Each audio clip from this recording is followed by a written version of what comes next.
अस्सलाम वालेकुम students.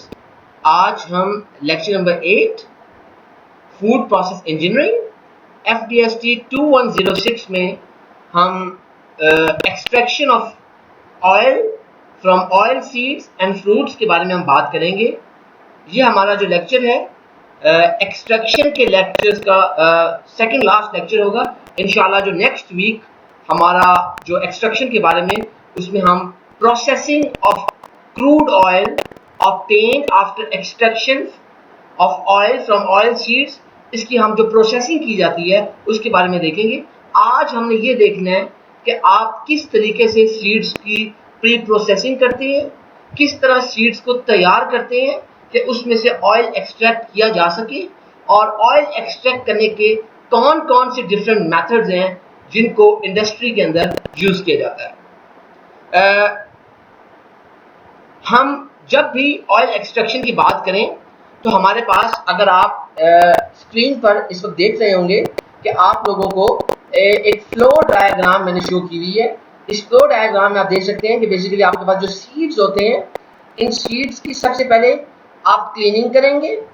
Cleaning का मतलब यह है कि उसमें से कोई डर्ट वगैरह, कोई सैंड है, इस तरह के आपके पास कोई और कंपोनेंट्स हैं, उनको रिमूव किया जाएगा। उसके बाद आप क्लीनिंग के बाद इनकी इस सीड्स की जो ड्राइंग होगी और आप इनकी स्टोरेज करेंगे। अच्छा, ये ऑप्शनल स्टेप है। क्यों ऑप्शनल है? For example, your oil seeds are being produced in Punjab and your oil mills are located in Sindh. That means कि आपको कोई ट्रांसपोर्टेशन करनी पड़ेगी।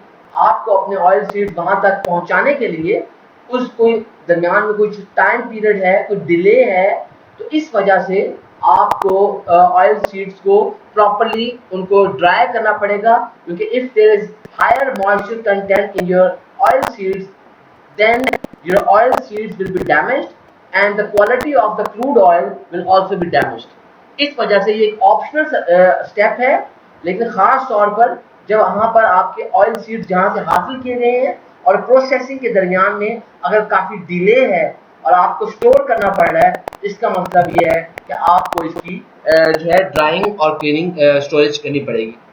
उसके बाद डीहलिंग है। जो डीहलिंग है, बेसिकली जो हल होता है आपका, वो सीड का आउटर मोस्ट पार्ट होता है।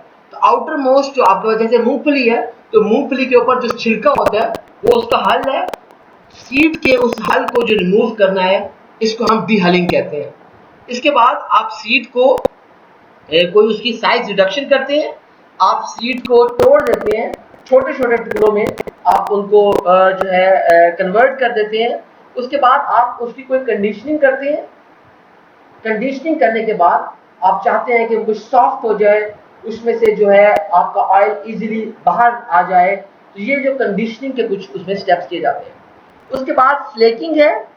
फ्लेकिंग में दरअसल क्या करते हैं कि जैसे आपने कॉर्न फ्लेक्स अगर आप लोगों ने खाए हो, जैसे चिप्स हैं, यूनिफॉर्म थिकनेस, यूनिफॉर्म साइज के आपके ये फ्लेक्स होते हैं। तो फ्लेक्स का बुनियादी मकसद क्या है कि आप अपने ऑयल सीड्स को कंडीशनिंग के बाद एक खास थिकनेस, एक खास लेंथ में जो है एक्सपेंडर्स इक्विपमेंट हैं, उनकी मदद से आप कन्वर्ट कर देते हैं ताकि आपके ऑयल सीड फ्लेक्स बन जाए। फिर वो फ्लेक्स जो है उनमें से जब आप सॉल्वेंट ऐड करते हैं तो ऑयल को एक्सट्रैक्ट करना बड़ा आसान हो जाता है, बड़ा एफिशिएंट हो जाता है। इसके साथ साथ आप एक्सट्रूजन कुछ दफा करते हैं। ये जो एक्सट्रूजन है, इट्स सिमिलर लाइक आप कीमे की मशीन में से गोश्त डालते हैं तो आपके पास एक्सट्रूडेड कीमा आ जाता है, तो समइयों की शक्ल में मशीन की तरह से। तो बेसिकली जैसे मैंने आपको बताया कि फ्लेकिंग जो है, बार बार आपकी जो एक्सपेंडर्स है they are moving in tandem with extruders. तो इस वजह से ये ऑप्शनल एक आपके पास स्टेप है जहां पर आप उसको यूज कर सकते हैं। इन सारे स्टेप्स के बाद एक्सट्रैक्शन होती है, और एक्सट्रैक्शन के नतीजे में आपको दो चीजें मिलती हैं। एक आपको मिसेला मिलता है, दूसरा आपको मार्क मिलता है। मिसेला में बेसिकली आपके पास जो सॉल्वेंट है और आपका क्रूड ऑयल है, यानी कि most of your crude oil will be inside your micellar, और उसके साथ साथ सॉल्वेंट भी होगा। इन दोनों को अलग करने के लिए आप मिसेला की डिस्टिलेशन करेंगे, तो आपको जो क्रूड ऑयल है और सॉल्वेंट अलग हो जाएगा। इस क्रूड ऑयल की फिर आप फर्दर प्रोसेसिंग करते हैं जो कि हमारे इंशाल्लाह नेक्स्ट वीक की वो वीडियो होगी। अच्छा, फिर जो मार्क है, मार्क बेसिकली आपके पास जो सीड का सॉलिड पार्ट है, वो जो बचा कुचा माल है वो आपका मार्क है, उसमें शामिल है। उसके अलावा मार्क में जो रिमेनिंग कुछ थोड़ा बहुत सॉल्वेंट होगा, पॉसिबली थोड़ा बहुत, ऑलमोस्ट अगर आप जो है कोई काउंटर करंट एक्सट्रैक्शन प्रोसेस, कोई continuous counter current extraction process use कर रहे हैं, तो आपके पास ऑलमोस्ट 1% तक ऑयल भी उसके अंदर मौजूद होगा। तो बेसिकली आप क्या करते हैं कि मार्क की फिर आप डीसॉल्वेंटाइजेशन करते हैं कि आपके पास उसमें से सॉल्वेंट को रिमूव किया जाता है, उसकी कोई टोस्टिंग करते हैं, हीटिंग वगैरह करते हैं, उसमें से सॉल्वेंट को इवेपोरेट करा दिया जाता है। तो आपके पास जो चीज, वो जो सॉलिड सीड्स का जो वेस्ट बचा है उसको मील कहते हैं। वो खल वगैरह, जो खल बनोले का आपने नाम सुना होगा, तो पाकिस्तान में बेसिकली बनोले को यूज करके खल वगैरह जो बनाई जाती है एनिमल फीड के लिए, उसको इस्तेमाल किया जाता है। उसके अलावा उसको और भी मुख्तलिफ पर्पजेस के लिए इंडस्ट्री में बार उसमें से प्रोटीन एक्सट्रैक्ट करने के लिए उसको यूज किया जा सकता है।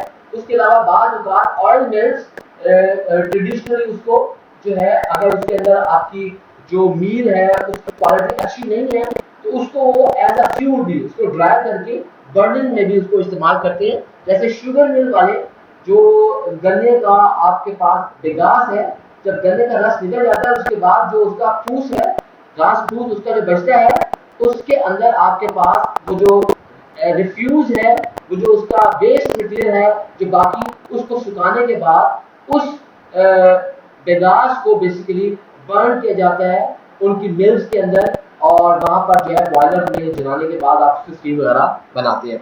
तो फिर डीसॉल्वेंटाइजिंग और टोस्टिंग के बाद आप उसमें से मील और सॉल्वेंट को अलग कर लेते हैं और उसको फर्मेंट। जरा आप डिटेल से देखते हैं कि मैंने आपको थोड़ा सा ओवरव्यू दिया कि किस तरीके से हमारे पास बेसिकली ऑयल सीड एक्सट्रैक्शन के अंदर वो कौन कौन से स्टेप्स हैं जो कि हम यूज कर सकते हैं। सबसे पहले जो एक्सट्रैक्शन के प्रोसेस स्टार्ट करने से पहले आपको अपनी सीड्स की कोई प्री ट्रीटमेंट करनी पड़ेगी। तो प्री ट्रीटमेंट करने का ये फायदा होता है कि आपका जो ऑयल है और उसकी जो आप एक्सट्रैक्ट कर रहे हैं उसका जो आउटपुट है वो मैक्सिमम हो जाता है, और खास तौर पे आपके प्रोसेस की जो एफिशिएंसी है वो बढ़ जाती है। तो होगा क्या कि जब आपकी हार्वेस्टिंग हो गई है, आपको सीड्स हासिल हो गए हैं, तो सीड्स को पहले साफ किया जाता है। साफ करने से उसके सीड्स पर मौजूद कोई फॉरेन मटेरियल है, कोई कंटेमिनेशन है, कोई डर्ट है, कोई लीव्स हैं, कोई छड़ियां स्टिक्स वगैरह हैं, कोई स्टोन्स हैं, इस तरह के कोई और, if there is something else on your seeds beside the seeds itself, then the cleaning will be required। तो आप जो क्लीनर्स के अंदर बाज़ औक़ात में आप मैग्नेट्स भी यूज करते हैं कि if your seeds also contain some metals, तो उन मेटल्स को इफेक्टिवली रिमूव किया जा सके। इसके बाद आपकी जो सीड्स होते हैं, सीड्स का मुख्तलिफ किस्म का साइज होगा। जैसे आपके पास देखिए इंसान छोटे बड़े हर साइज में मौजूद होते हैं, इसी तरह सीड्स भी आपके पास मुख्तलिफ साइज में मौजूद होगी। तो उन सीड्स को ग्रेड करने के लिए, जैसे आप कभी कभार अगर आप कभी मंडी जाएं तो आप देखेंगे आपके पास छोटे छोटे टमाटर पड़े होंगे, फिर दरमियाने होंगे, फिर अच्छे बड़े साइज के टमाटर होंगे। उन तीनों चीज़ों का रेट डिफरेंट होगा। तो इसी तरह जो सीड ग्रोअर्स हैं, जो फार्मर्स हैं, वो फिर उनकी ग्रेडिंग कर देते हैं। तो क्या करते हैं, वो स्क्रीन से लगा देते हैं। उन स्क्रीन्स के जरिए बेसिकली वो आप डिफरेंट साइज उनको सेपरेट कर लेते हैं, वो ग्रेड्स बना लेते हैं, ताकि उस प्राइस के हवाले से वो अपने जो डिमांड जिस तरह हो उस प्रोडक्ट को वहां तक भेजा जा सके। अच्छा, इस स्क्रीनिंग के दौरान में बाज़ औक़ात एस्पायरेशन इस्तेमाल की जाती है, बाज़ औक़ात एस्पायरेशन इस्तेमाल नहीं की जाती। एस्पायरेशन क्या है? Aspiration is nothing else but the supply of air. आप बेसिकली जब आपके पास स्क्रीनिंग कर रहे होते हैं तो सीड्स के साथ साथ आप एयर भी फ्लो करा रहे होते हैं। एयर इसलिए फ्लो कराते हैं ताकि आपकी जो सीड्स हैं, वो जो मैश है, जो स्क्रीन के अंदर आपके पास जालियां वगैरह बनी है, उनमें स्ट्रक ना हो जाए। उसके अलावा उसके अंदर वो जो है आपके जो है उसकी वजह से वो इजीली वो फ्लो करें, तो आप उसके लिए एक्सपायरेशन को एयर वगैरह फ्लो करवाते हैं। और खास तौर पर जब आप एस्पायरेशन का प्रोसेस यूज कर रहे हो, एस्पायरेशन का जब भी प्रोसेस आप यूज कर रहे होंगे स्क्रीनिंग के दरमियान, ग्रेडिंग के दौरान, तो आप इस प्रोसेस को स्काल्पिंग कहेंगे। तो स्काल्पिंग का मतलब बेसिकली होता है खर्चना। तो आप क्या कर रहे हैं कि आप चाहते हैं कि आपकी जो सीड्स है वो चिपक ना जाए आपकी स्क्रीन के ऊपर ड्यूरिंग द ग्रेडिंग। इस वजह से हम क्या कर रहे हैं, हम स्काल्पिंग कर रहे हैं, हम अपनी स्क्रीनिंग के प्रोसेस के दरमियान में कोई एयर भी दे रहे हैं, एस्पायरेशन भी कर रहे हैं, ताकि आपकी जो सीड्स है वो आपके कहीं जो है जैम न कर दें आपकी स्क्रीन को और आपका ये प्रोसेस रुक ना जाए। अच्छा, उसके बाद इस ट्रेनिंग और ग्रेडिंग के बाद एक फर्दर स्टेप किया जाता है जिसका नाम है डीलिंटिंग। लिंट कहते हैं बेसिकली, कभी कभार आप ये देखिए, अगर आपने पॉलिएस्टर की कोई जर्सी वगैरह पहनी हो तो उसके ऊपर आप देख सकते हैं कि आपके पास आप अगर उसको देखें तो उसके ऊपर कोई फिलामेंट्स होते हैं, या आपके पास कोई ऊन वाली कोई चीज हो तो उसके कोई आपका रेशे नजर आ रहे हैं, बेसिकली इनको आप लिंट कहते हैं।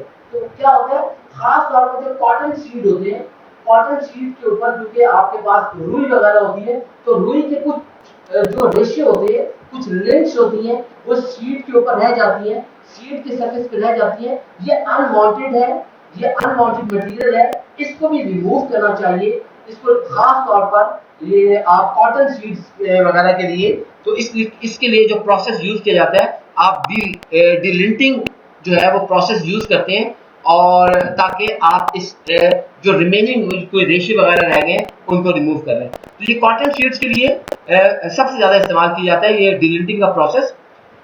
ये जब सारे प्रोसेसेस हो गए हैं, उसके बाद आप अपने सीड को ड्राई कर लें। अप्रॉक्सीमेटली आप इस तरीके से ड्राई करते हैं कि आपके पास 5 to 10% तक मॉइस्चर कंटेंट रह जाए।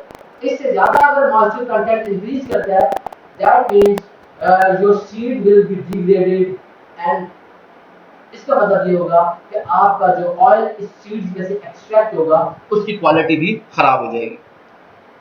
अच्छा, 5 to 10% जैसे मैं आपको बताया, तो कुछ सीड्स के लिए ऐसा भी होगा कि आप उनमें से कि आपके पास जो है डिपेंडिंग अपॉन द वैरायटीज, आप इस चीज को, ये पैरामीटर्स को थोड़ा बहुत आप वेरी कर सकते हैं, लेकिन किसी भी हालत में आप 10% से ज्यादा आप मॉइस्चर उसमें नहीं रहने देंगे।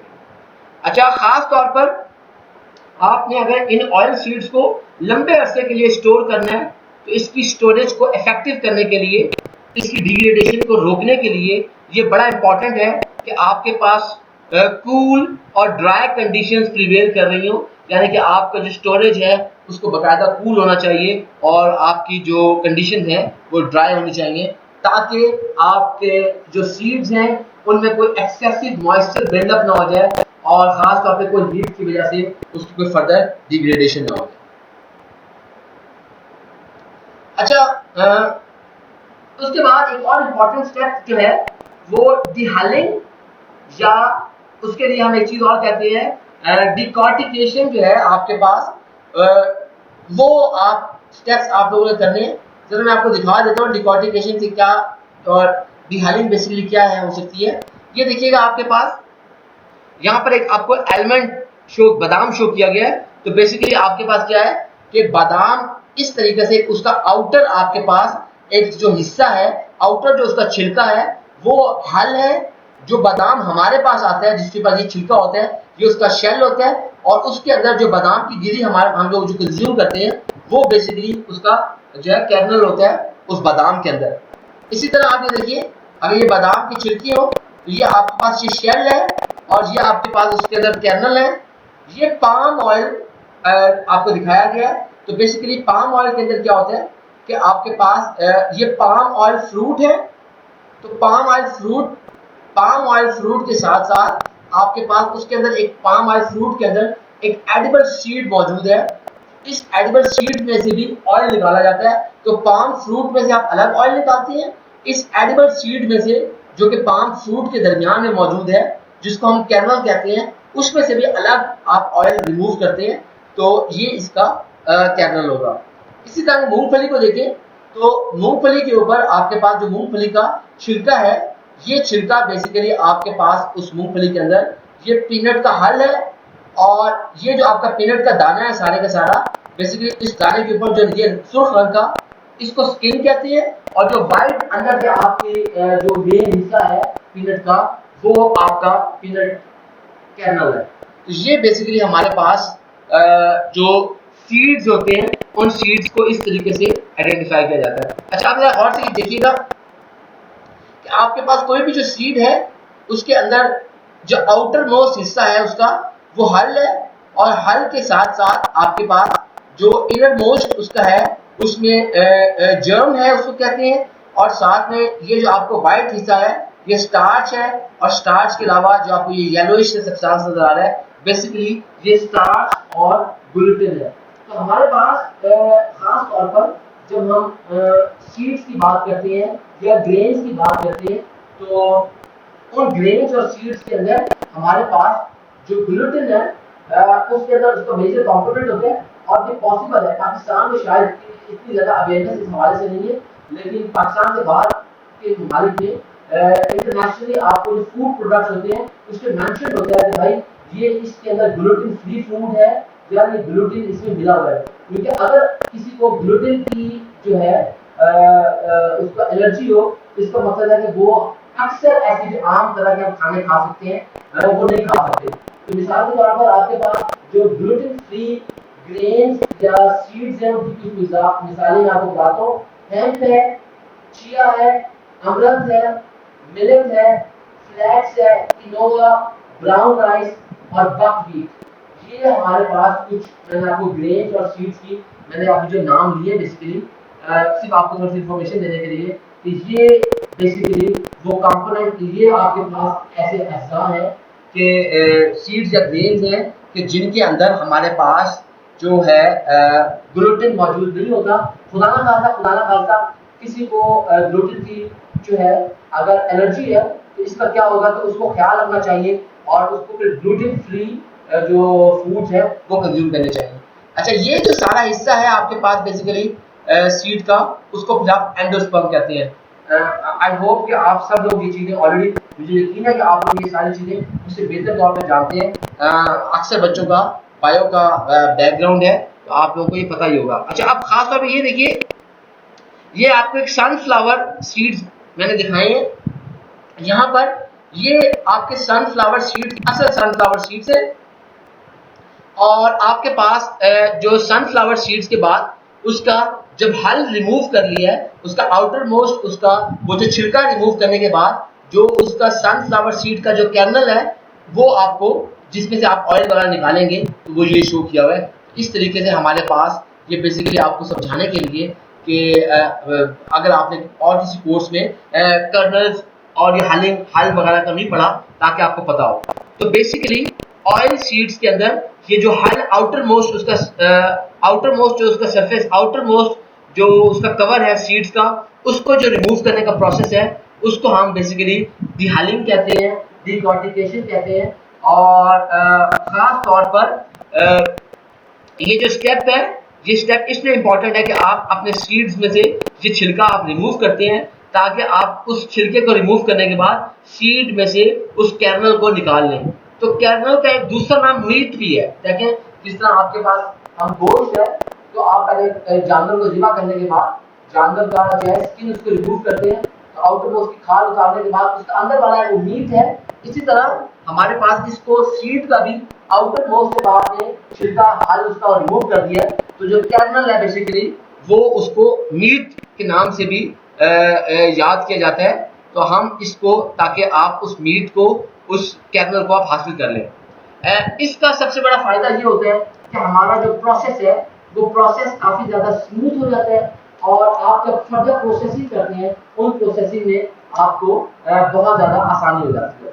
अच्छा, साथ साथ देखिए डीहलिंग में एक बड़ा जो एडवांटेज है वो ये एडवांटेज है कि आपके पास जो ऑयल सीड की खास तौर पर जो उसका आउटपुट है वो भी बढ़ जाता है। मिसाल के तौर पर देखिए कि आपके पास जब हम ऑयल के साथ उसकी वो जो है उसका हल भी मौजूद होगा ऑयल सीड्स का, तो उस हल का वो बड़ा उसका वेट है, मैश है, तो आप अपने उस इतने ज़्यादा जो वेस्ट मटेरियल है उसको कैरी ऑन करेंगे तो आपका जो प्रोसेस की एफिशिएंसी है उसको इफेक्ट कर रहे हैं इस वजह से बेसिकली आप अपने ऑयल सीड्स की, ग्रेन्स की, पल्सेस की, अगर आप जो है आउटपुट को बढ़ाना चाहते हैं, खासतौर पर प्रोसेस आउटपुट को, कि कितने जल्दी आप उसमें से तेल को एक्सट्रैक्ट कर रहे हैं, तो इसका मकसद यह है कि आप अपने हल्स को सीड्स में से रिमूव करें कि कर्नल जो है बिल्कुल वो सेपरेट हो जाए।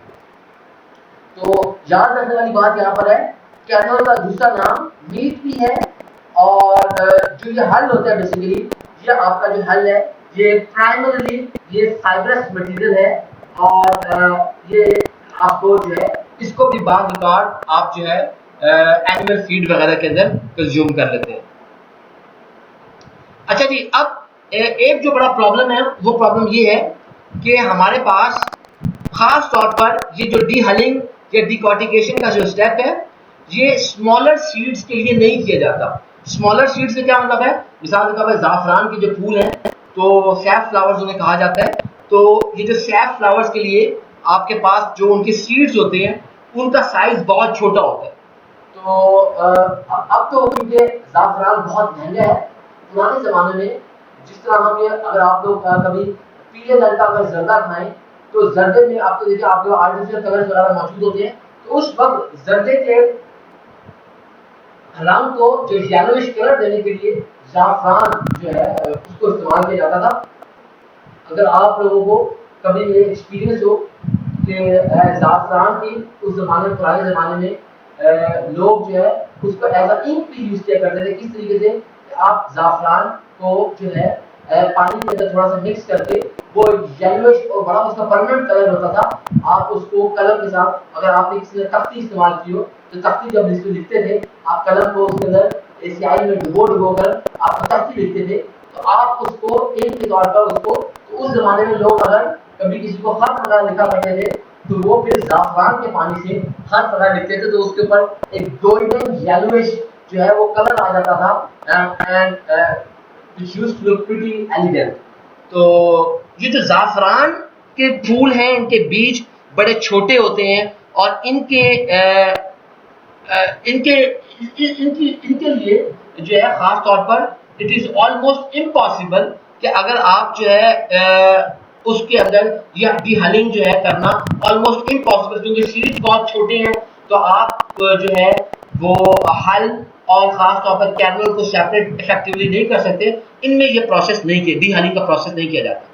अच्छा, बात क्या किया जाता है, डीहलिंग को इफेक्टिव करने के लिए आप अपने सीड्स को क्रैक कर लेते हैं।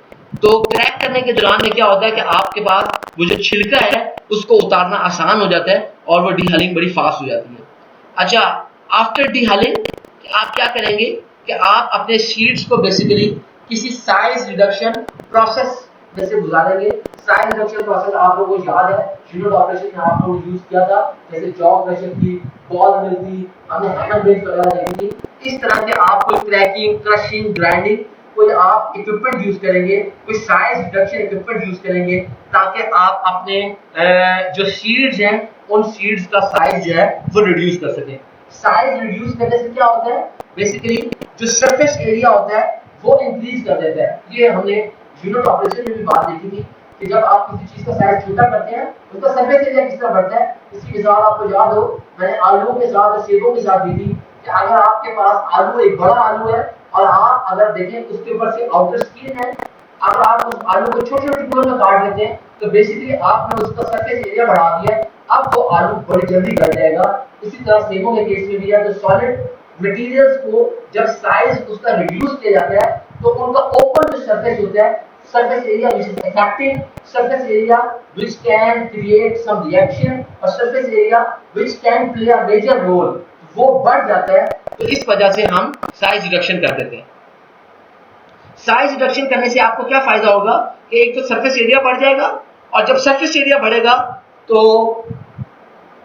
इन सीड्स में से जो रिलीज ऑफ ऑयल होगा वो बड़ा ही इफेक्टिव होगा, और ऑयल बड़ी आसानी से उसमें से आपके जो सीड्स में से रिमूव होना शुरू हो जाएगा। अच्छा, उसके बाद इन स्टेप्स के बाद खास तौर पर हम फिर कुछ फर्दर जो है स्टेप करते हैं, और उन फर्दर स्टेप्स के अंदर क्या है कि आपके पास सबसे पहले एक कंडीशनिंग स्टेप है साइज रिडक्शन के बाद, इस कंडीशनिंग स्टेप में क्या किया जाता है कि आप अपने सीड्स को तकरीबन 90 टू 100 डिग्री सेंटीग्रेड या 110 टू 150 डिग्री सेंटीग्रेड तक आप अपने सीड्स को हीट अप करते हैं। और ये डिपेंड करेगी, ये टेम्परेचर डिपेंड करते हैं कि वेदर आप अपने जो सीड्स हैं उनकी कोई प्री प्रोसेसिंग करना चाहते हैं। मिसाल के तौर पर किस तरह कि आपकी जो सीड्स हैं एक्सट्रैक्शन यानी कि सॉल्वेंट डालने से पहले उनको प्रेस करना चाहते हैं या आप उनको सिर्फ प्रेस करना चाहते हैं। मिसाल की बात है, जैसे देहातों वगैरह में अभी भी कोई जो तेल निकालते हैं तो वो जैसे आप लोग कहते हैं कि यार वो जो है जहाँ पे वो कोल्हू का तेल है तो वो बैल, अगर आप पुराने जमाने में कहीं देखें तो वो बड़ा सरसों का ताज़ा ताज़ा तेल निकाल रहे होते थे, तो बैल की मदद से आपके पास कोई ऑयल एक्सट्रैक्टर लगा होगा तो वो ऑयल को फुली प्रेस, जो आपकी बीज है ऑयल सीड्स हैं बेसिकली उनको फुली प्रेस किया जा रहा है, उसमें से ऑयल को एक्सट्रैक्ट किया जा रहा है। आप उसके अंदर कुछ सॉल्वेंट ऐड नहीं कर रहे। तो जो आपके इंडस्ट्रियल होते हैं, इंडस्ट्रीज जो है वो सॉल्वेंट्स ऐड करती हैं इफेक्टिवली करने के लिए। जो आर्टिसन है, जो घरेलू या घाटी छोटे पैमाने पर कोई कारोबार कर रहा है उसके लिए वो ऐसा करना पॉसिबल नहीं है। तो इसीलिए ये जो हीटिंग है ये डिपेंड होगी कि आप जो है अपने सॉल्वेंट को ऐड करने से पहले आपने कोई प्रेसिंग करनी है जिसको हम प्री प्रेस का नाम दे रहे हैं, या आपने सिर्फ फुली प्रेस करना है विदाउट एडिंग सम सॉल्वेंट। तो इस पे ये डिपेंड कर रहा होगा। अच्छा, इसके साथ साथ हमारे पास जो है बाज़ औक़ात आप स्टीम को भी ऐड कर देते हैं। अच्छा, स्टीम को ऐड करने का क्या फ़ायदा होता है? स्टीम को ऐड करने से हमें ये फ़ायदा होता है कि आपके पास एक ऑप्टिमम जो मॉइस्चर लेवल है ऑयल एक्सट्रैक्शन के लिए वो अचीव हो जाता है, और जो है आप जो है ये फर्दर जो आप जब उसकी प्रोसेसिंग वगैरह करते हैं इसमें आपको बड़ा बेनिफिट होता है। अच्छा, एक चीज़ जो बड़ी इंपॉर्टेंट है, sorry I think my computer is asking for updates. अच्छा जी, तो एक चीज़ और जो इम्पोर्टेंट है वो ये कि आपके पास ये जो कंडीशनिंग है, इस कंडीशनिंग के नतीजे में बेसिकली हमारे पास क्या होता है कि आपके पास जो प्रोटीन्स है वो प्रोटीन डीनेचर हो जाएंगी। वो प्रोटीन जो आपके जो सीड्स के अंदर जो ऑयल में मौजूद है वो डीनेचर हो जाएंगी। एंजाइम्स जो हैं वो डीएक्टिवेट हो जाएंगे। अगर कोई माइक्रोबियल एक्टिविटी इन सीड्स में मौजूद थी वो इनहिबिट हो जाएगी, स्टॉप हो जाएगी।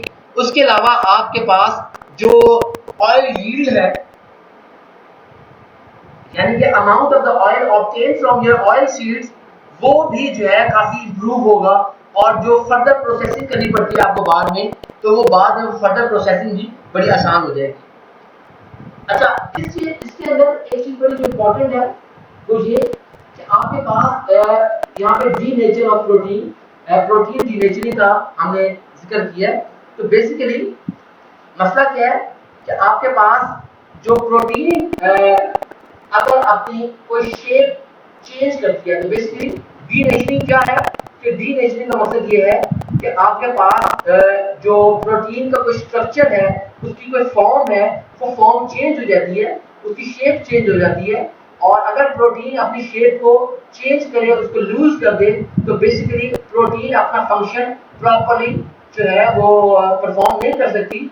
और खास तौर पर वो जो प्रोसेस, ऐसा कोई प्रोसेस जो कि प्रोटीन को अपनी शेप लूज करने पे मजबूर कर दे, ऐसे प्रोसेस को हम डीनेचुरेशन प्रोसेस कहते हैं। और जो नॉर्मली जो प्रोटीन्स के डीनेचुरेशन प्रोसेस है उसके लिए आप कोई एक्सटर्नल स्ट्रेस लगा रहे होते हैं प्रोटीन के ऊपर। मिसाल के तौर पर आप क्या कर सकते हैं, आप कोई जो है सॉल्वेंट्स ऐड कर दें, कोई इनऑर्गेनिक सॉल्ट्स ऐड कर दें, या आप उसको एक्सपोजर उसका कर दें एसिड्स और बेसिस से, या आप कोई हीट ऐड कर दें। इस वजह से आपकी जो प्रोटीन है वो डीनेचर हो जाएगी।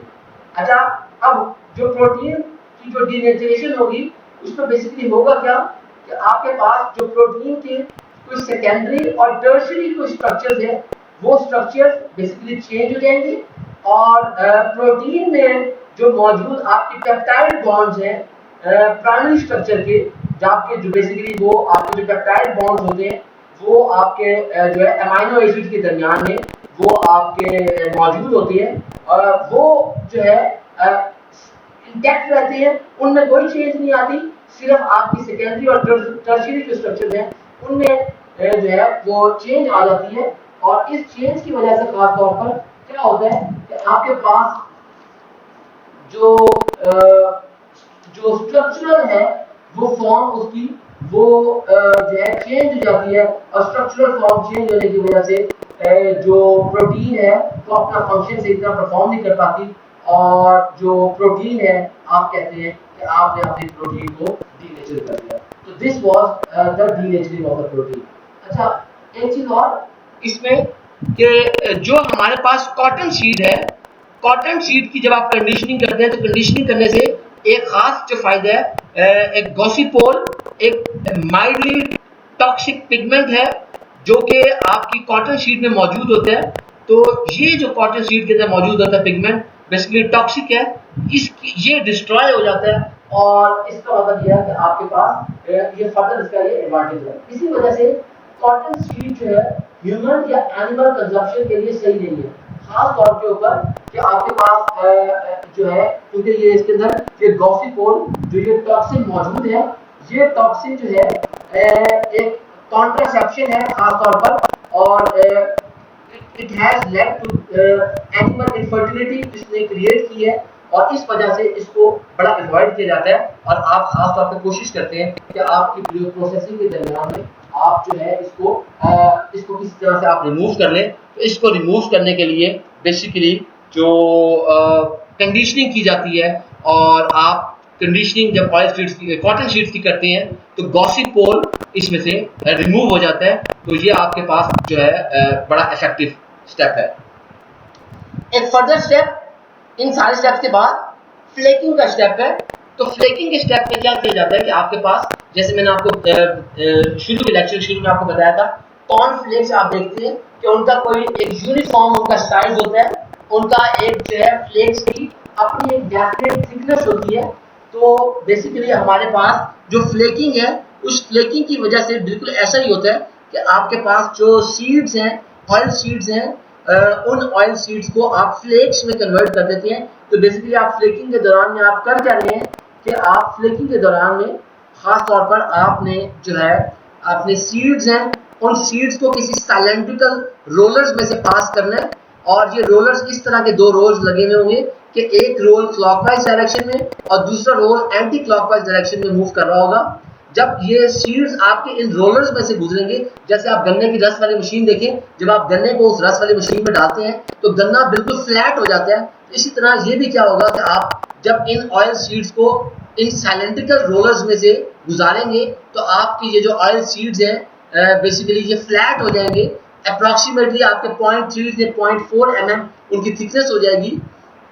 और ख़ास तौर पर फ्लेकिंग से पहले जो आपने कंडीशनिंग की थी, उस कंडीशनिंग की वजह से ये बड़े सॉफ्ट हो जाएंगे और आप इसको आसानी से इजीली इसको रोल कर सकेंगे। अच्छा, जो सबसे इंपॉर्टेंट बात इस स्टेप के अंदर वो ये कि आपकी जो फ्लेक्स हैं उनकी यूनिफॉर्म थिकनेस होनी चाहिए। अगर इनकी यूनिफॉर्म थिकनेस नहीं होगी तो आप मैक्सिमम ऑयल आउटपुट है उसको हासिल नहीं कर सकेंगे। इसके लिए यूनिफॉर्म थिकनेस बड़ी इंपॉर्टेंट है ताकि आपकी जो ऑयल यील्ड है, amount of oil obtain during the extraction, वो मैक्सिमम हो सके और ताकि आपका प्रोसेस जो है वो एफिशिएंट हो। अच्छा, खास तौर पर सोयाबीन और कॉटन सीड के केस में जो फ्लेक्स हैं, उन फ्लेक्स को बाज़ औक़ात क्या किया जाता है कि आप उसको एक एक्सपेंडर, एक इक्विपमेंट है, it's a type of extruder. मैंने जैसे मिसाल दी थी कि आपको जो कीमे वाली मशीन है उसमें सवैयों की तरह बन के आपको कीमा बाहर निकलता है, तो इसी तरह एक्सपेंडर भी एक वो इक्विपमेंट है जो कि आपके इन फ्लेक्स को फिर फर्दर आप उसको एक्सपेंडर में भेज देते हैं। तो जो एक्सपेंडर है वो बेसिकली क्या करता है कि वो आपके जो आप ये सीड्स थे उसको हीटअप करता है, और हीटअप करने के बाद आपकी जो फ्लेक्स हैं उनकी कोई डेफिनेट शेप क्रिएट कर देता है, और ये शेप बनाने के लिए आप उसमें कोई स्टीम इंजेक्ट करते हैं अंडर हाई प्रेशर।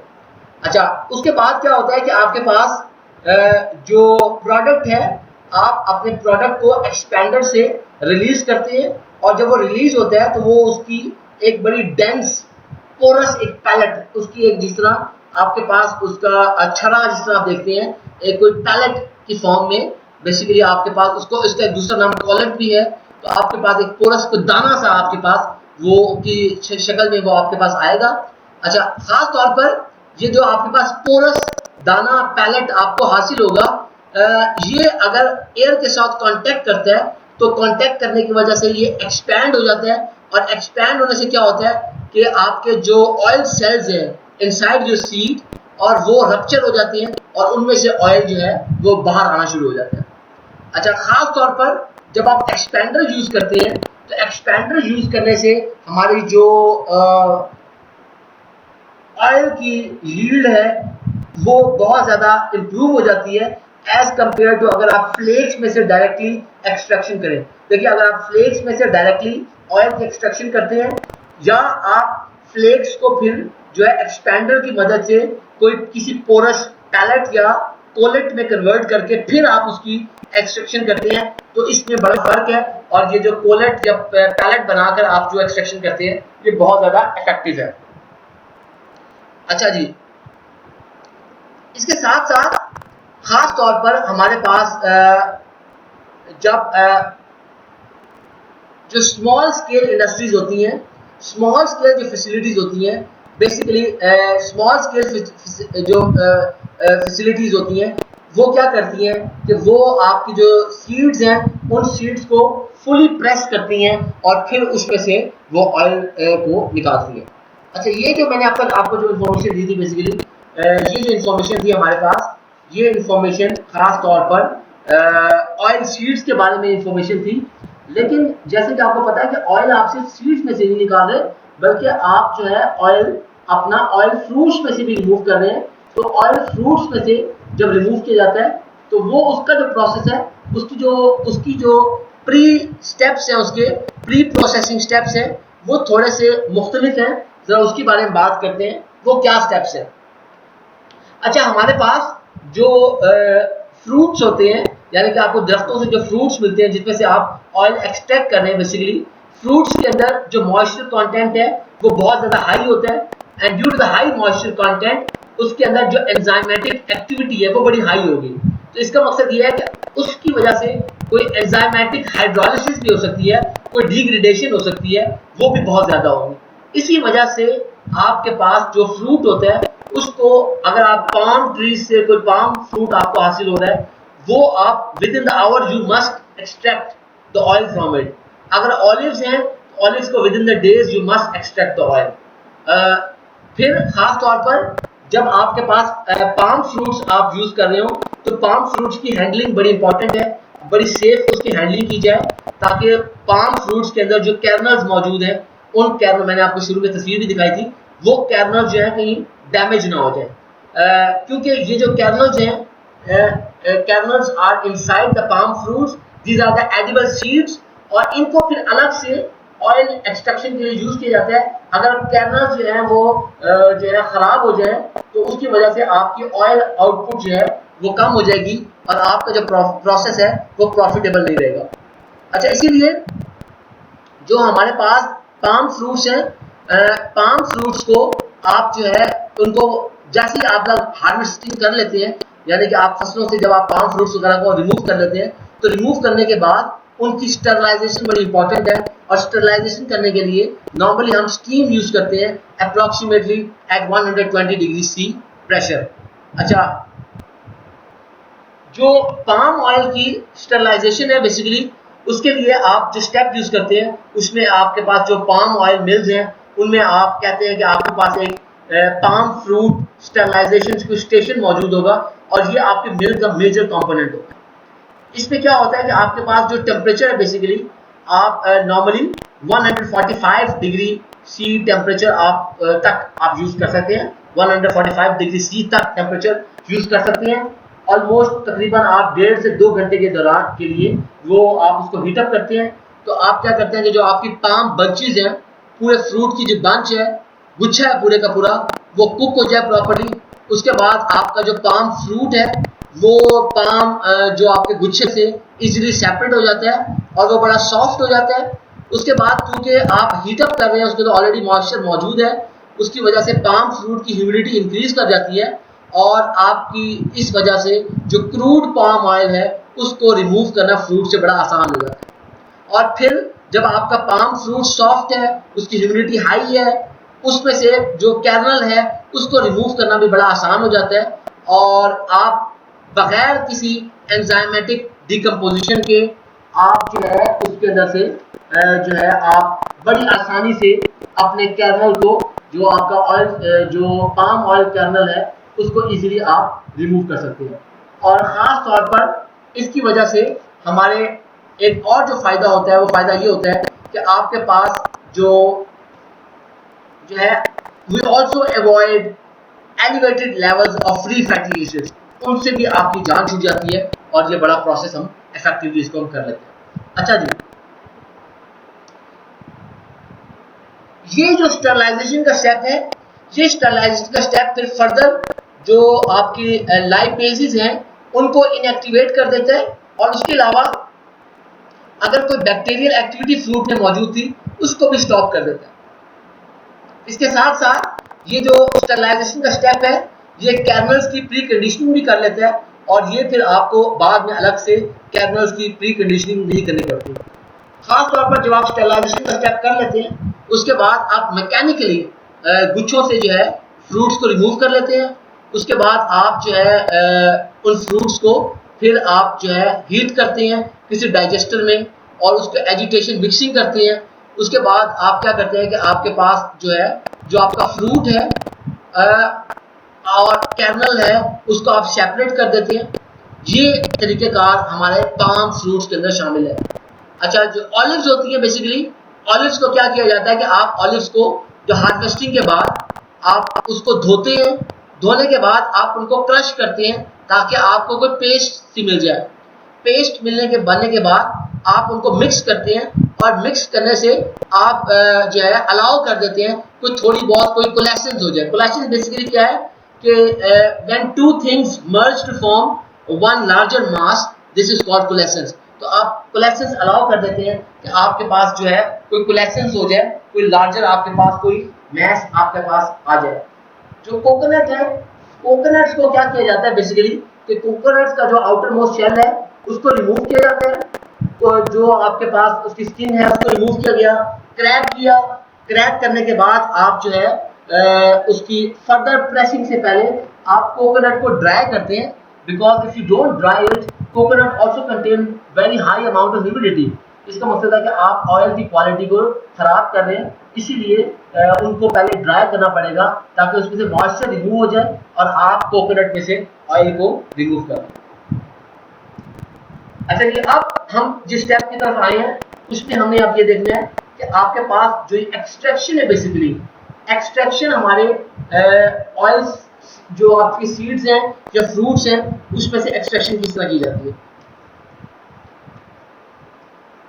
बेसिकली जो एक्सट्रैक्शन का हमारा बेसिक जो मकसद है वो ये होता है कि आपके पास जो क्रूड ऑयल है वो हाईएस्ट प्योरिटी में, हाईएस्ट क्वालिटी के अंदर आपकी मैक्सिमम अमाउंट में रिकवर हो जाए और उसके साथ साथ आपको कोई वैल्यूएबल को प्रोडक्ट भी मिल जाए। जैसे कि मैंने आपको मील का जिक्र किया था कि मील क्या था हमारे पास कि जो ऑयल सीड्स बेसिकली जब आपके पास ऑयल सीड्स का जो रेजिड्यू बचता है ऑयल रिमूव करने के लिए उसके अंदर जो है आप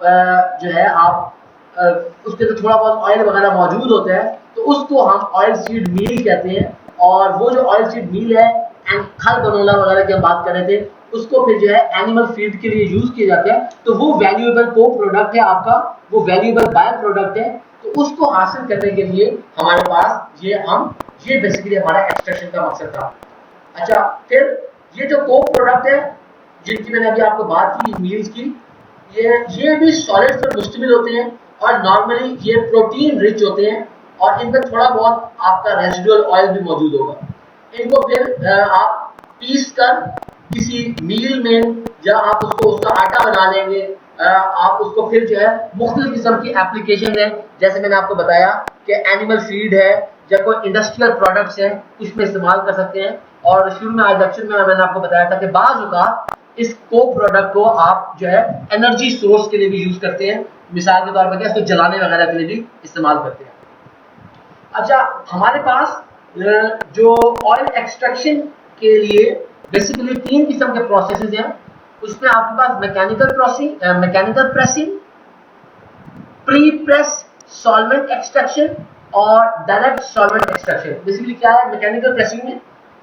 मैकेनिकल प्रेसिंग में हमारे पास आप अपने सीड्स को सिर्फ मैकेनिकली प्रेस कर रहे हैं, ये फुल प्रेस है बेसिकली। जैसे कि आप लोग जो मैंने आपको बताया था कि देहातों के अंदर जो तेल है, कोल्हू का जो तेल है, बेसिकली वो हमारे पास एक कोई आप प्रेशर लगाकर आप मैकेनिकली अपने सीड्स को प्रेस करके उसमें से ऑयल रिमूव कर रहे हैं विदाउट एडिंग एनी सॉल्वेंट, तो वो आपके मैकेनिकल प्रेसिंग है। प्री प्रेस सॉल्वेंट एक्सट्रैक्शन में बेसिकली क्या होता है कि आप पहले थोड़ा सा प्रेस करती हैं एट रिड्यूस्ड प्रेशर, उसके बाद आप सॉल्वेंट ऐड करते हैं। तो प्री प्रेस सॉल्वेंट एक्सट्रैक्शन में बेसिकली क्या होता है, the amount of solvent required is much less, तो इसलिए आपको थोड़ा बहुत बचत हो जाती है। जो डायरेक्ट सॉल्वेंट एक्सट्रैक्शन है उसमें आप क्या करते हैं कि कोई आप प्रेसिंग वगैरह नहीं कर रहे, जब आपके पास ये जो पोरस हमारे पास पैलेट या कॉलेट आपके पास आ गया था, एक्सपेंडर से हासिल हुआ था, आप उसको सॉल्वेंट से कांटेक्ट करवाते हैं, तो डायरेक्ट सॉल्वेंट की वजह से आप उसकी वजह से एक्सट्रैक्शन कर लेते हैं। अच्छा, जो आपके पास फ्रूट्स होते हैं, फ्रूट्स ऐसे फ्रूट्स जिनमें से ऑयल निकाला जा सके, उनको क्या किया जाता है कि नॉर्मली उनको प्रेस किया जाता है ताकि उसमें से ऑयल निकल आए। और ऑयल सीड्स के लिए हम क्या करते हैं कि आप बेसिकली जो एक्सट्रैक्शन का प्रोसीजर आप अडॉप्ट करते हैं, उसकी अडॉप्शन बेसिकली जो है वो इन 3 पैरामीटर्स पर मुश्तमिल होती है। क्या कि आपके जो सीड्स थे, उन सीड्स के अंदर ऑयल कंटेंट कितना था, उसके अलावा आपकी ऑयल एक्सट्रैक्शन की फैसिलिटी कितनी बड़ी है, कोई छोटा सा प्लांट है, कोई बहुत बड़ा इंडस्ट्रियल प्लांट है, उसके अलावा आप जो मील बनाना चाह रहे हैं, जो रिजल्टिंग मील है आपका बाय प्रोडक्ट, वो प्रोडक्ट है, उसकी कोई स्पेसिफाइड कोई स्पेसिफिकेशन है कि नहीं है। इन सारी चीजों पर ये बातें डिपेंड कर रही होती हैं कि आप ऑयल सीड्स का एक्सट्रैक्शन प्रोसेस कौन सा आप अडॉप्ट करेंगे। अच्छा, जब हम एक्सट्रैक्शन का अमल कर रहे होते हैं तो उसमें एक खास चीज का बड़ा ख्याल रखा जाता है, वो ये कि आपका जो मॉइस्चर है वो कंट्रोल रहना चाहिए, टेम्परेचर जो है उसको कंट्रोल रहना चाहिए। अगर आपका मॉइस्चर या टेम्परेचर आउट ऑफ कंट्रोल हो जाए तो इससे आपका जो ऑयल है वो डैमेज हो जाएगा और आपकी जो मैक्सिमम जो यील्ड है वो अचीव नहीं हो सकेगी। अच्छा जी, जब हम मैकेनिकल फोर्स लगाकर सीड्स में से ऑयल को जो है रिमूव करते हैं, तो इसके लिए ये जो आपका प्रोसेस होगा उसको हम प्रेसिंग कहते हैं। तो प्रेसिंग के दौरान में आपके पास क्या होगा कि बेसिकली जो आप प्रेसिंग का प्रोसेस लगाएंगे तो आपको कोई क्रूड ऑयल मिलेगा और उसके अलावा आपको कोई सॉलिड केक मिलेगा। तो वो जो सॉलिड केक होगा उसके अंदर ऑलमोस्ट आपके पास 5 से 10% ऑयल मौजूद होगा। अच्छा, जो प्रेसिंग है यानी कि आपका डायरेक्टली मैकेनिकल फोर्स आपने यूज की है और उसके अंदर कोई सॉल्वेंट वगैरह ऐड नहीं किया। प्रेसिंग के नतीजे में आप जो हमारे पास जो प्रेसिंग है बेसिकली आप उसको कॉन्टिन्यूस भी कर सकते हैं, उसको बैच भी कर सकते हैं। अच्छा, अब वजह क्या है कि आपके पास जो प्रेसिंग है वो प्रेसिंग क्योंकि आपको लोअर अमाउंट्स ऑफ ऑयल आपको देती है as compare to the solvent extraction. इस वजह से जो प्रेसिंग है बेसिकली ये ऑयल सीड्स के लिए बहुत ज़्यादा इस्तेमाल नहीं की जाती। लेकिन छोटे पैमाने पर अगर कोई घरेलू लेवल पर, जैसे आपको कोल्हू का तेल था, देहातों पर आप नॉर्मली या कोई ऐसे तेल हो कि आपने कही हमें खालिस तेल चाहिए, हमें बगैर किसी मिलावट के तेल चाहिए, या कोई आप इस तरह का स्पेशल हर्बल ऑयल आप इस्तेमाल करना चाहते हैं बगैर किसी मिलावट वगैरह के, खालिस कोई चीज़, तो उसके लिए वो प्रीमियम प्राइस पे बिक रहा होता है। उसके लिए जो लोअर आउटपुट है वो भी जो है एक्सेप्टेबल है और उसके लिए फिर आप जो है फिर प्रेसिंग करेंगे, वरना ऑयल सीड्स के लिए प्रेसिंग नहीं की जाती। अच्छा,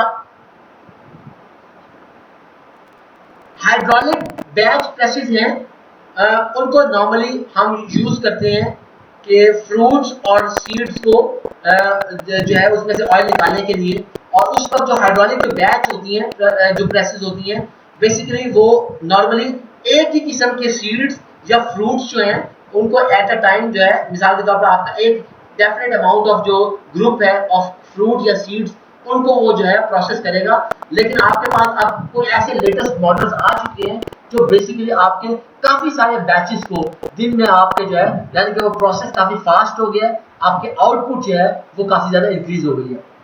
अच्छा, जो हाइड्रोलिक प्रेसिंग है, हाइड्रोलिक जो प्रेसिंग है बेसिकली बाज़ औक़ात ये इसका इकोनॉमिक बेनिफिट है सॉलिड एक्सट्रैक्शन के मुकाबले में, और वो इस तरह कि आपको जो कैपिटल रिक्वायर्ड है वो लेस है, आपके पास जो ऑपरेटिंग कॉस्ट है वो भी कम है।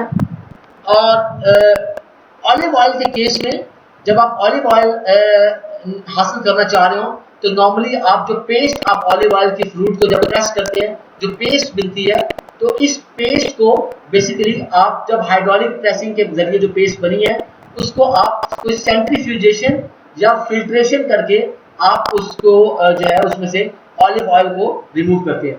अच्छा, ऑलिव ऑयल के लिए एक जो है हम लोग खास तौर पर आपके पास ऐसा ऑयल जो कि विदाउट एनी केमिकल ट्रीटमेंट आपको ऑलिव ऑयल हासिल हो रहा हो और डायरेक्ट आप प्रेसिंग करके आप उसको हासिल कर रहे हैं, वो जो ऑलिव ऑयल है उसकी शेल्फ लाइफ बहुत ज़्यादा होती है और and it is very stable during frying.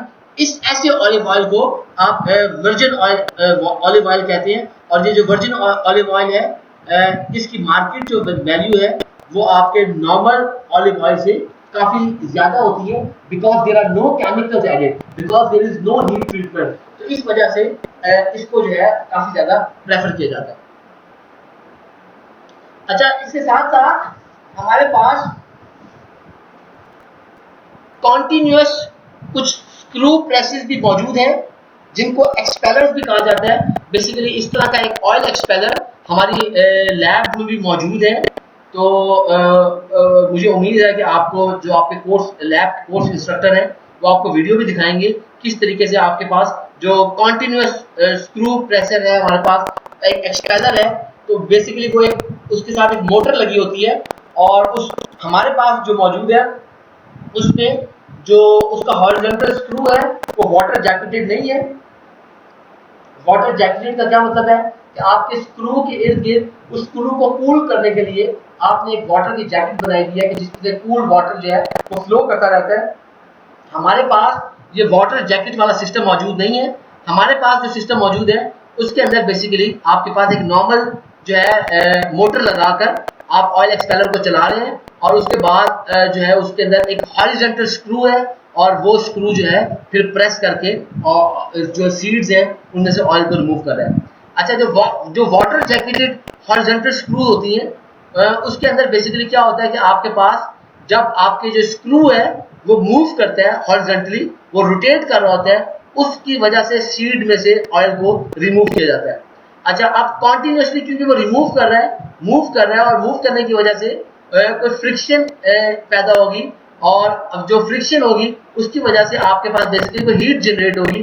तो हीट की वजह से जो आपकी ऑयल यील्ड है बेसिकली जो है आपकी हीट जो है वो ऑयल यील्ड को इंक्रीज कर देती है, क्योंकि लेकिन साथ साथ आपका जो तेल है उसको पतला कर देती है, because the heating of the oil results in decrease in viscosity. अगर आपका ऑयल पतला और पानी की तरह हो, this is a poor quality oil, तो आपको ये चीज आपके लिए वैल्यूएबल नहीं है। इस वजह से बेसिकली क्या किया जाता है कि आप जो वाटर जैकेट अगर आप यूज करते हैं, this water jacket will cool down the screw और उसकी वजह से आपके पास जो एक्सट्रैक्शन का जो टेम्परेचर होगा वो कोई मेंटेन रहेगा और मेंटेन होने की वजह से ये टेम्परेचर नहीं बढ़ेगा और विस्कोसिटी भी इफेक्ट नहीं करेगी।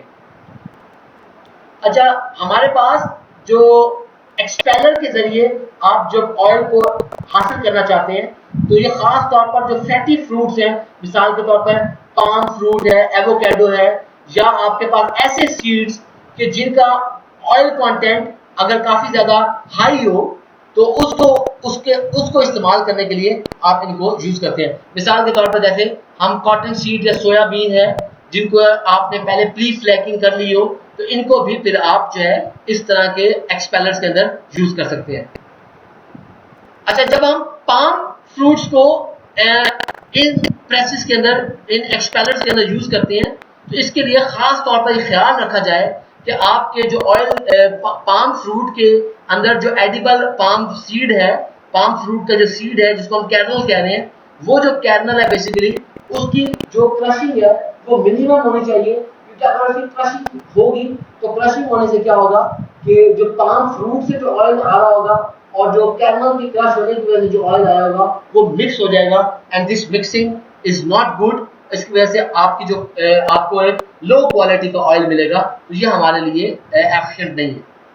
अच्छा, इसे जो एक चीज खास तौर पे की जाती है इसी वजह से, कोल्ड प्रेसिंग जो है वो बड़ी प्रेफरेबल है as compare to the mechanical pressing, क्योंकि कोल्ड प्रेसिंग में आप बकायदा कोई हीट जो है उसको अप्लाई नहीं कर रहे, कोई हीट यूज नहीं हो रही, और ऑयल का जो टेम्परेचर है it will not exceed more than 27 degree सी।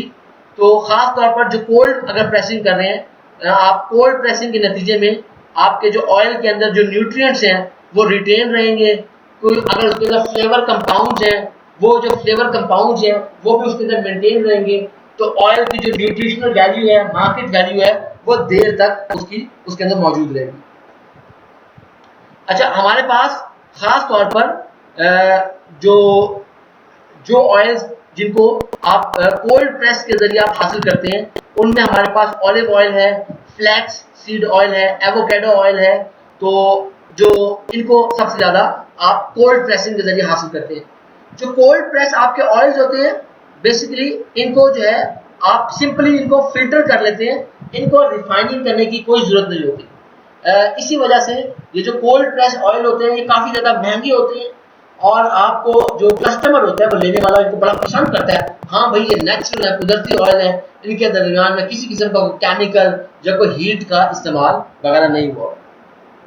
अच्छा, इनके मुकाबले में जो प्री प्रेस सॉल्वेंट एक्सट्रैक्शन है ये खास तौर पर उस वक्त चूज की जाती है जब आपके ऑयल सीड्स के अंदर बेसिकली जो आपका ऑयल कंटेंट है इट इज मोर देन 30%। तो क्या होगा कि आप जो है जो अपना ऑयल सीड है उनको किसी एक्सपेलर में लेके जाएंगे, लेकिन एक्सपेलर का प्रेशर आप रिड्यूस कर देंगे, उसकी वजह से क्या होगा कि आपके पास जो सीड है उस सीड के अंदर ऑलमोस्ट 15 to 18% ऑफ ऑयल जो है वो रह जाएगा।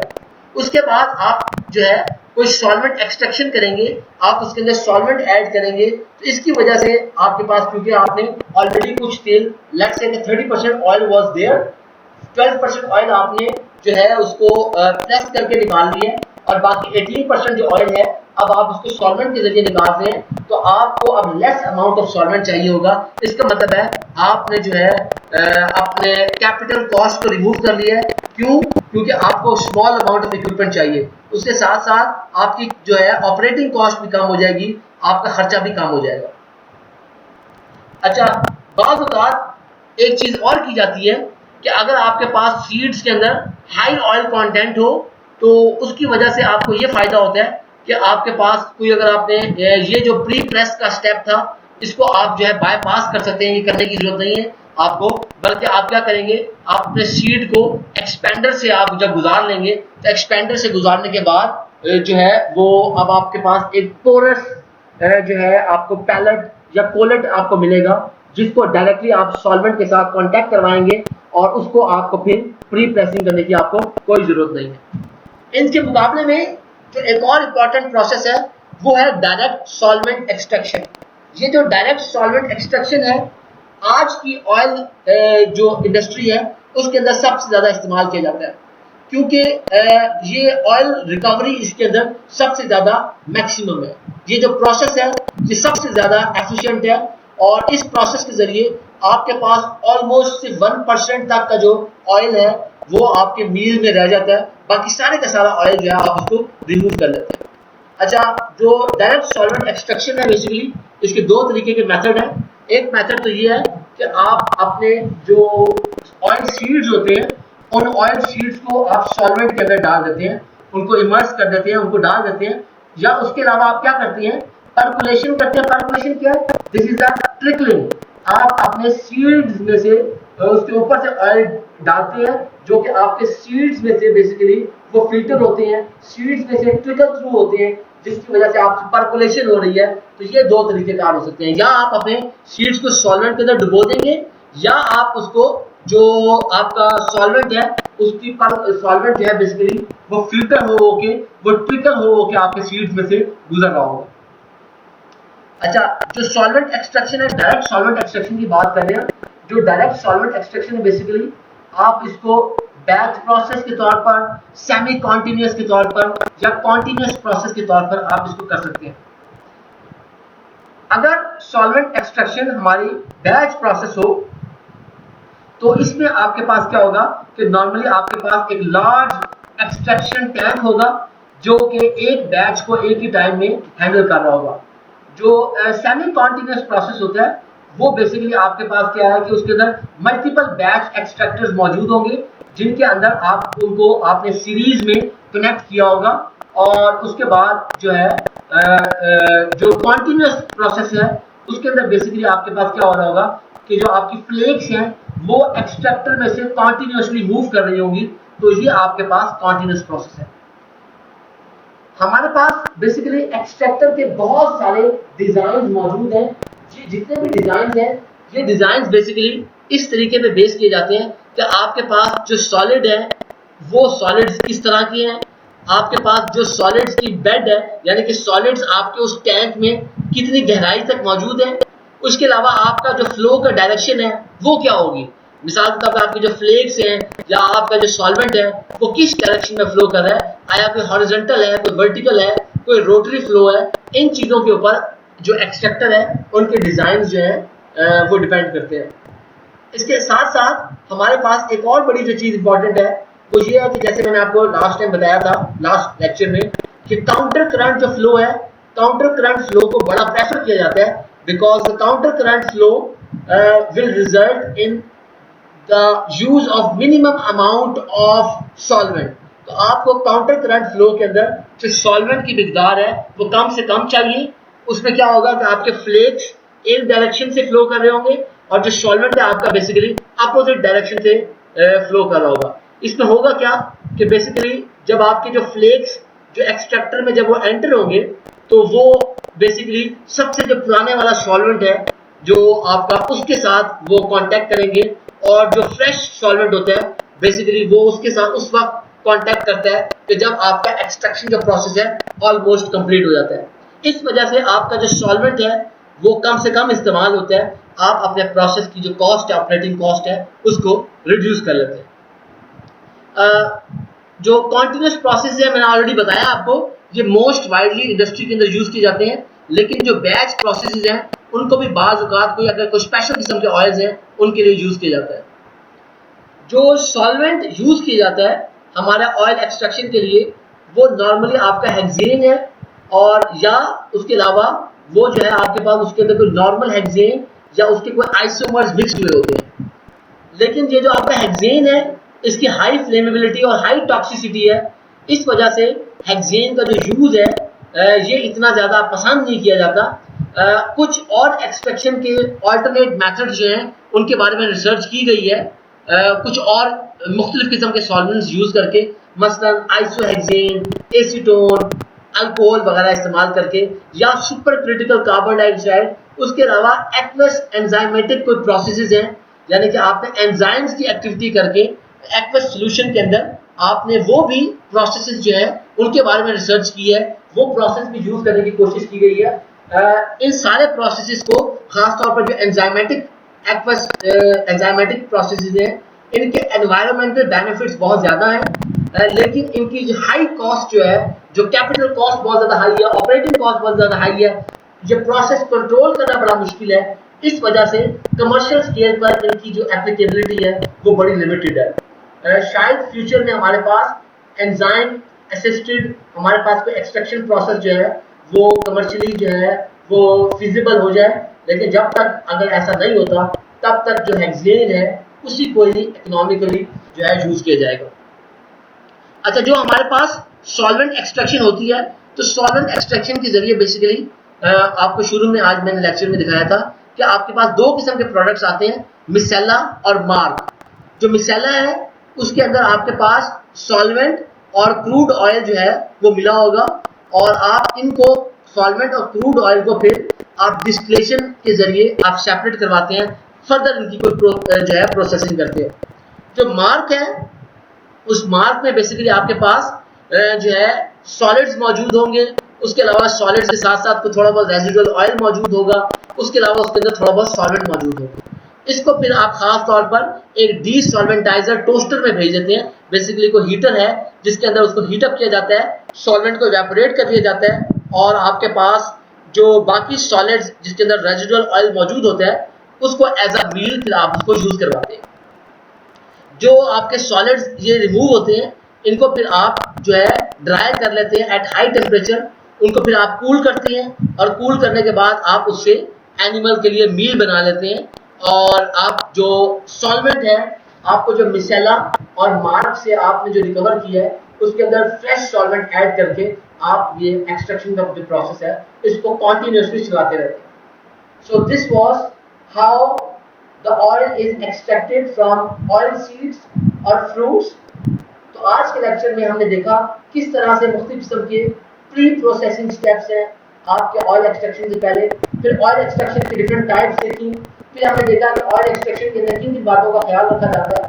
लेकिन अभी आप लोगों ने देखा कि जब आपके पास मिसेला और मार्क आता है तो मिसेला और मार्क की फिर आपने फर्दर प्रोसेसिंग करनी होती है, जिस प्रोसेसिंग के नतीजे में हमें उसमें से जो है वो टॉक्सिक सॉल्वेंट भी रिमूव हो जाता है, उसमें और किस्म की क्वालिटी जो इम्प्योरिटीज है उनको भी रिमूव किया जाता है। उसके बाद आपके पास कोई अच्छी क्वालिटी का ऑयल जो है उसको आप मार्केट करते हैं। तो जो हमारे पास रिफाइनिंग है क्रूड ऑयल की, तो क्रूड ऑयल की जो रिफाइनिंग है बेसिकली ये आपको क्योंकि ये हमारे इसके साथ ताल्लुक है फूड प्रोसेसिंग के साथ, इसका ताल्लुक थोड़ा सा लिमिटेड इसलिए है कि नॉर्मली इसका ये जो है केमिकल प्रोसेस है, इसमें फिजिकल और केमिकल चेंजेस आती हैं, लेकिन साथ साथ बहुत ज़्यादा इंडस्ट्रीज ऐसी मौजूद हैं जहाँ पर वो फूड साइंटिस्ट को, फूड टेक्नीशियंस को मौजूद होना लाजमी है, क्योंकि वो बायोलॉजिकल जो चेंजेस हो रही होती हैं उसके पर भी खास नज़र रख सकते हैं। इंशाल्लाह जो हमारा रिफाइनिंग ऑफ क्रूड ऑयल है, जो हमने क्रूड ऑयल हासिल कर लिया, अब आपके मिसेला और मार्क की सूरत में उसकी जो फर्दर प्रोसेसिंग है उसके बारे में हम इंशाल्लाह जो है नेक्स्ट लेक्चर में उसके बारे में बात होगी। बेटा this lecture is available on ocw.kfuerd.edu.tk along with this lecture notes. ये वीडियो जो है यूट्यूब चैनल और LMS पर जो है नोट्स के साथ अवेलेबल है। Please watch this video and then join the live session so that you may ask the questions, ताकि आपके जो डाउट्स हैं वो जो है वो आप उनको क्लैरिफाई कर सके, कोई आपको प्रॉब्लम्स हैं अंडरस्टैंडिंग में उसको रिमूव कर सके आप। थैंक यू वेरी मच जी। इंशाल्लाह लाइव सेशन में मुलाकात होगी। अल्लाह हाफ़िज़।